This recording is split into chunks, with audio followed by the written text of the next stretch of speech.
ফিতরা আদায়ের পদ্ধতি কি? ফিতরা আমরা কি টাকা, নগদ টাকা দিয়ে দিব নাকি খাবার দিয়ে দিব? এটারই দুটি মত রয়েছে। অনেক উলামা ইকরাম মনে করেন যে ফিতরা এটি খাদ্য দিয়ে দেওয়া উচিত, যেহেতু নবী সাল্লাল্লাহু আলাইহি ওয়াসাল্লাম বলেছেন তু'মাতাল লিল মাসাকিন, ফিতরা ব্যবস্থাপনাটাই হলো খাদ্য ব্যবস্থাপনার অংশ। গরিবকে খাদ্য দেওয়ার জন্য নবী সাল্লাল্লাহু আলাইহি ওয়াসাল্লাম ফিতরা চালু করেছেন, বিদায় খাদ্য দেওয়াটাই সরাসরি উত্তম। তাছাড়া নবী সাল্লাল্লাহু আলাইহি ওয়াসাল্লাম যে খাদ্য দিয়েছেন।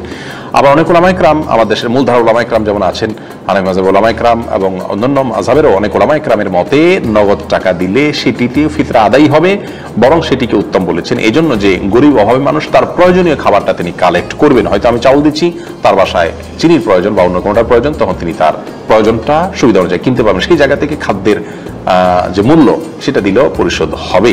নবী সাল্লাল্লাহু আলাইহি ওয়াসাল্লাম যুগে খাদ্য দেওয়া হতো, কারণ তখন আসলে কারেন্সি দিয়ে কেনা বেচার প্রচলন খুবই কম ছিল। তখন মূলত দ্রব্যের বিনিময়ে দ্রব্যের কেনা বেচা হতো, যার কারণে কেউ চাউল পেলে চাউল দিয়ে আটা কিনতে পারতেন। কিন্তু এখন সেই সময়টা নয়, এখন পৃথিবীতে কারেন্সি দিয়ে লেনদেন হয়ে থাকে।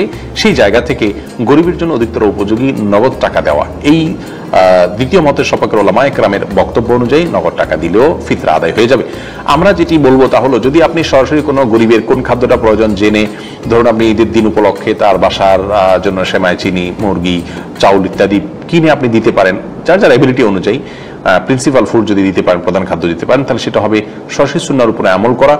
কিন্তু আপনার খাবার দেওয়াটার কারণে তার খাবার, এক ধরনের খাবার বেশি হয়ে যেতে পারে এমন যদি হয়। আমরা অনেক দেশে দেখি, যেমন সৌদি আরবে এত বেশি পরিমাণ চাউল অভাবী মানুষরা পান যে এই চাউলগুলো তারা পরে অর্ধমূল্যে বিক্রি করে দেন। তো এখানে গরিবের হক বরং আরো নষ্ট হয়।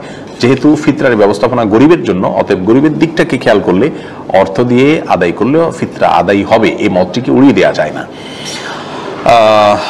যাই হোক, তারপরেও সরাসরি যদি কেউ খাবার দিতে পান, সেটা সন্দেহাতীতভাবে হাদিসের উপরে প্রত্যক্ষভাবে আমল হবে, সেটি ব্যাপারে কোনো সন্দেহ হয়।